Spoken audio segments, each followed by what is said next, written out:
और तो मैं, क्योंकि मुझे कोई एक्सपेक्टेशन नहीं था ऐसा, और अभी पॉपुलैरिटी शायद शुरू हुई ही थी उसकी, तो मुझे लगा मेरी ड्यूटी है that I should get a picture. तो ट्रैफिक रुका हुआ था, सिग्नल बंद था, तो I got out of my car and I went to take a picture with them, so they all got out. तो वहाँ पे 10-15 मिनट के लिए ट्रैफिक रुक गया बिकॉज और बहुत सारे लोगों ने देख लिया एंड दे got out. और मैं किसी के साथ पिक्चर नहीं ले पा रहा था बिकॉज मैं सिर्फ देख रहा था कि ये हो क्या रहा है, and that was the first time when I realized that okay, you know, people like you.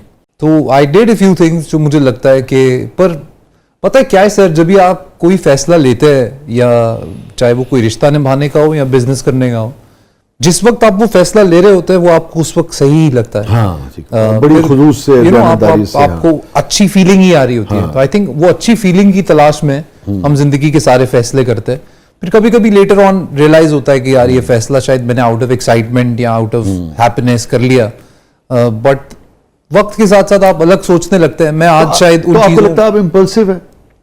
नहीं सर, मैं अपनी तरफ से तो कोई कमी नहीं छोड़ता हूं फैसला करते हैं, एनालिसिस करने में, खुद को टटोलने में। पर देन अगेन आप है इन दी एंड इंसान, आप कितना ही प्रिकॉशन ले लें आप, if something has to go down the hill. अगर जब किसी भी मामले में जब ये लगे कि ये फैसला बहुत खुलूस से किया, नेक नियति से किया, किसी भी वजह से, मैं ये तफसील में नहीं जा रहा कि वजह क्या है, वजह आप हैं, आपका कोई कारोबारी पार्टनर है, आपका कोई प्रोजेक्ट है, वजह छोड़ दीजिए, फैसला लिया मगर फैसला गलत साबित हुआ, कितनी तोड़फोड़ होती है अंदर?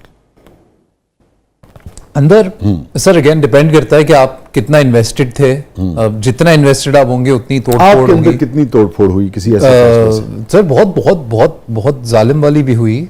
कितना अरसा लगता है आपको किसी गम से, किसी दुख से, किसी जुदाई से बाहर आने में? सर कभी ज्यादा लग जाता है, कभी कम लग जाता है, but it obviously takes time. I think आपको उससे ज्यादा फर्क पड़ता है कि जब आप दोबारा कभी इस सिलसिले में अगर कहीं दोबारा जोड़ना चाहेंगे खुद को, या सिमिलर कोई फैसला दोबारा लेना चाहेंगे, तभी आई एम श्योर पिछला तजुर्बा जो है वो याद आएगा।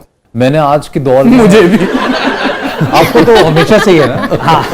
आज के दौर में जितने ज्यादा लोग स्कैटर्ड मैंने आज के दौर में देखे हैं, लोगों को कॉम्प्लिकेशंस बहुत पसंद हैं, यू नो, लोगों को मुश्किलात पसंद हैं रादर देन एक सिंपल रिलेशनशिप्स में या otherwise. I think in every way. देखिए आपका रिलेशनशिप सिर्फ आपकी गर्लफ्रेंड बीवी दोस्त से ही नहीं होता है ना, वर्किंग रिलेशनशिप्स में भी आप होते हैं। आई थिंक हर जगह पे इफ अगर आप में सिर्फ इतनी वो आ जाए कि आप you know how to give love and get it back, things are going to be very easy for us. आपने भी जिंदगी के बहुत सारे उतार चढ़ाव देखे हैं। बिल्कुल देखिए। अब आपका तजुर्बा क्या कहता है कि रिश्ते क्यों नहीं कायम रह पाते? यानी कि हम मोहब्बत करते हैं तो क्या वजह होती है? सर आई थिंक वो जो है जो जरूरी है रिश्ते को कायम रखने। इफ अगर आप मेरे तजुर्बे की बात ना भी करें, मुझे लगता है जनरली कोई भी रिश्ता बिना एफर्ट्स के नहीं चल पाएगा।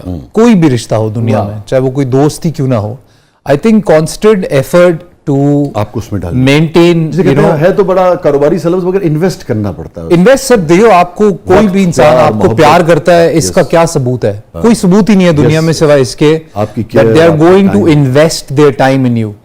अगर कोई इंसान आपको अपना वक्त देने के लिए तैयार नहीं है, अगर कोई इंसान अपना वक्त आपके लिए खुद मैनेज करके बांट के आपके साथ वक्त नहीं गुजारना चाहता है, चाहे वो कोई भी हो, किसी भी कैपेसिटी में हो, तो वो कभी भी वो रिश्ता कायम नहीं रहेगा। सो आई थिंक लोग tend to get either bored of life too soon, because आजकल क्या है ना, इतना एक्सपोजर है आपके पास दुनिया का, आपके फोन में, आपके पास पहले हमारे पास बड़ी लिमिटेड थॉट्स होती थी जब हम बड़े हो रहे थे। एग्जैक्टली। तो आप आगा क्या समझते हो, ये जो बहुत ज्यादा अपॉर्चुनिटीज, बहुत ज्यादा दस्तयाबी आई है, या राब्तों में जो आसानी आई है, इसने वफा को कम किया है आज के माशरे में?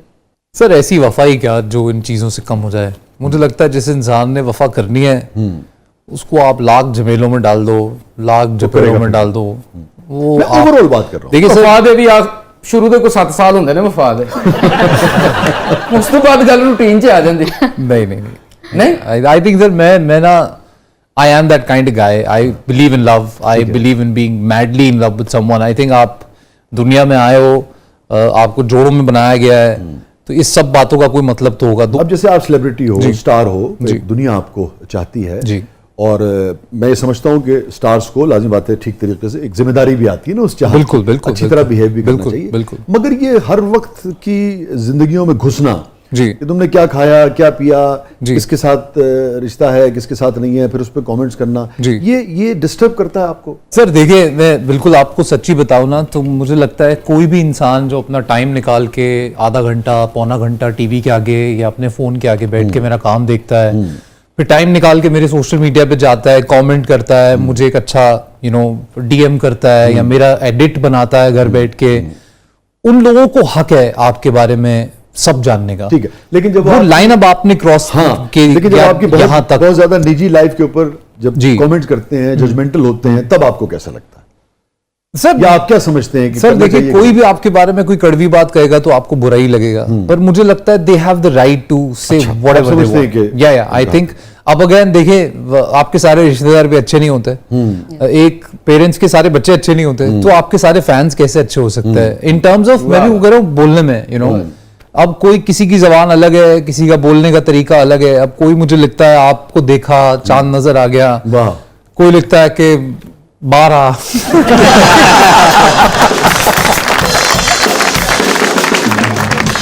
आपने डिसाइड करना आपको क्या इफेक्ट करता है। शुरू में आई स्टिल रिमेम्बर, मैं बहुत डिस्टर्ब हुआ था 2000 राइट आफ्टर कोविड, एकदम से कंट्रोवर्सीज का सैलाब आया था, और मैं पढ़ सकता, मुझे जगह जगह पढ़ने को मिलता था कंट्रोवर्सीज, फेवरेट चाइल्ड, अनदर ब्ला ब्ला ब्ला, ये क्यों बोल दिया, ये तो ऐसा है, ये तो वैसा। At that time I got very disturbed, because मुझे ऐसे लगता था कि यार ये लोग कुछ भी जानते नहीं है, और मैं सब कुछ इनके सामने खोल के रख नहीं सकता, बिकॉज मैं अकेला नहीं हूँ अपनी कहानी में, और लोग हैं, मैं उन पे कीचड़ भी नहीं उछाल सकता हूँ। मैंने कैसे ये बात समझाऊं कि what they are saying is really affecting me, and वो तो लिख के चले जाएंगे आलू गोश्त खाने के लिए, ग्राउंड में खेलने के लिए, पर वो एक जुमला किसी को बहुत जोर से लग सकता है, तो डिस्टर्ब करता है। तो बहुत डिस्टर्ब किया सर, मैं 3 दिन खाना नहीं खा पाया था, मैं it really affected me a lot. फिर मुझे चौथे 5वें दिन I saw an interview and of somebody, Ellen के शो में आया, उन्होंने ये एक बात कही जो मुझे समझ आई, that if you want to be a public figure you really have to be very thick skinned and you need to have your own filter. आपको खुद का फिल्टर बनाना पड़ेगा कि यार ये मुझे लेना है, ये मुझे प्रोसेस ही नहीं करना है, and I think that help me a lot. And अभी मैं जब पढ़ता हूँ, कोई बोलता है कि तुम तो फलाने हो, तुमने तो ये कर दिया था, वो कर दिया था, तो मैं लिटरली मैं हंस देता हूँ, क्योंकि मैं जानता हूँ कि वो जानता है। तो आई थिंक इफ यू बात कही जो मुझे समझ आई, that if you want to be a public figure you really have to be very thick skinned and you need to have your own filter. आपको खुद का फिल्टर बनाना पड़ेगा कि यार ये मुझे लेना है, ये मुझे प्रोसेस ही नहीं करना है, and I think that help me a lot. And अभी मैं जब पढ़ता हूँ, कोई बोलता है कि तुम तो फलाने हो, तुमने तो ये कर दिया था, वो कर दिया था, तो मैं लिटरली मैं हंस देता हूँ, क्योंकि मैं जानता हूँ कि वो जानता है। तो I think if you it's okay then. किस वैसे ये सारे उसमें किस जुमले ने बहुत तकलीफ दी तुम्हें? यार ये बहुत ही पिछले कुछ अर्से पहले this thing on the internet, people started writing that I'm a red flag, and so I was a red flag, and जो वो कहना चाह रहे वो ये that probably in relationships I'm a red flag, and that kind of made me feel like, because I know that I am a fantastic guy, and I'm saying this because again my Allah knows how I am, and I don't want to go into details because fans को मैं बहुत प्यार करता हूँ. I am somebody who started with literally zero, with no back at that time, no godfather in the industry, कोई दोस्तियाँ नहीं बना पाया मैं. I think I've been unlucky that way, कि मैं ज़्यादा करीब नहीं आ पाया लोगों के, whatever reasons, but still I sustained for 10 years and I've done more than 90 serials now as a hero, which is a huge number for somebody outside. कोई regret जिंदगी में? पर हाँ, इंसान है, आप गलत फैसले हो जाते हैं, गलत चीज़ों में इन्वेस्ट कर देते हैं, गलत लोगों में इन्वेस्ट कर देते हैं, गलत कामों में इन्वेस्ट कर देते हैं. तो I did a few things जो मुझे लगता है कि, पर पता है क्या है सर, जब भी आप कोई फैसला लेते हैं, या चाहे वो कोई रिश्ता निभाने का हो या बिजनेस करने का हो, जिस वक्त आप वो फैसला ले रहे होते हैं वो आपको उस वक्त सही लगता है. हाँ, बड़ी खुलूस से, ईमानदारी से, आपको अच्छी फीलिंग ही आ रही होती है. तो आई थिंक वो अच्छी फीलिंग की तलाश में हम जिंदगी के सारे फैसले करते हैं. फिर कभी कभी लेटर ऑन रियलाइज होता है कि यार ये फैसला शायद मैंने आउट ऑफ एक्साइटमेंट या आउट ऑफ हैप्पीनेस कर लिया, बट वक्त के साथ साथ आप अलग सोचने लगते हैं. मैं आज शायद उन चीजों, आपको लगता है आप इम्पल्सिव है? नहीं सर, मैं अपनी तरफ से तो कोई कमी नहीं छोड़ता हूं फैसला करते हैं, एनालिसिस करने में, खुद को टटोलने में. पर देन अगेन आप है इन दी एंड इंसान, आप कितना ही प्रिकॉशन ले लें आप, if something has to go down the hill, it अगर will. जब किसी भी मामले में जब ये लगे कि ये फैसला बहुत खुलूस से किया, नेक नियति से किया, किसी भी वजह से, मैं ये तफसील में नहीं जा रहा कि वजह क्या है, वजह आप हैं, आपका कोई कारोबारी पार्टनर है, आपका कोई प्रोजेक्ट है, वजह छोड़ दीजिए, फैसला लिया मगर फैसला गलत साबित हुआ, कितनी तोड़ फोड़ होती है अंदर? सर अगेन डिपेंड करता है कि आप कितना इन्वेस्टेड थे। जितना इन्वेस्टेड आप होंगे उतनी तोड़ फोड़ आपके अंदर कितनी तोड़ फोड़ हुई किसी ऐसे फैसले से? सर बहुत बहुत बहुत बहुत जालिम वाली भी हुई। कितना अरसा लगता है आपको किसी गम से, किसी दुख से, किसी जुदाई से बाहर आने में? सर कभी ज़्यादा लग जाता है, कभी कम लग जाता है, but it obviously takes time. I think आपको उससे ज़्यादा फ़र्क पड़ता है कि जब आप दोबारा कभी इस सिलसिले में अगर कहीं दोबारा जोड़ना चाहेंगे खुद को या सिमिलर कोई फैसला दोबारा लेना चाहेंगे, तभी आई एम श्योर पिछला तजुर्बा जो है वो याद आएगा। सबसे हैप्पीएस्ट यानी कि जैसे कहते हैं मोमेंट आपकी ज़िंदगी का अब तक का? सर एक बहुत छोटा सा मोमेंट था, मैं कभी भूलूंगा नहीं वो, क्योंकि मैं बहुत स्ट्रगल के दौर से गुजर के 2-3 साल कराची में ट्राई करके फाइनली जब रुखसार और शहर आरा जब भी पॉपुलर हुए, तो मैं शहर आरा की शूट का एक स्पेल ख़त्म करा के मैं लाहौर वापस आ रहा था। फिरदौस मार्केट का जो सिग्नल है हुसैन चौक से, उस रोड पे था मैं, एंड कोई होटल है उसके बिल्कुल सामने। तो एक गाड़ी में 5-6 लड़कियां थी एंड और उनके साथ साथ उनके कज़न्स दूसरी गाड़ी में थे। दे सॉ मी, तो उन्होंने चिल्लाना शुरू कर दिया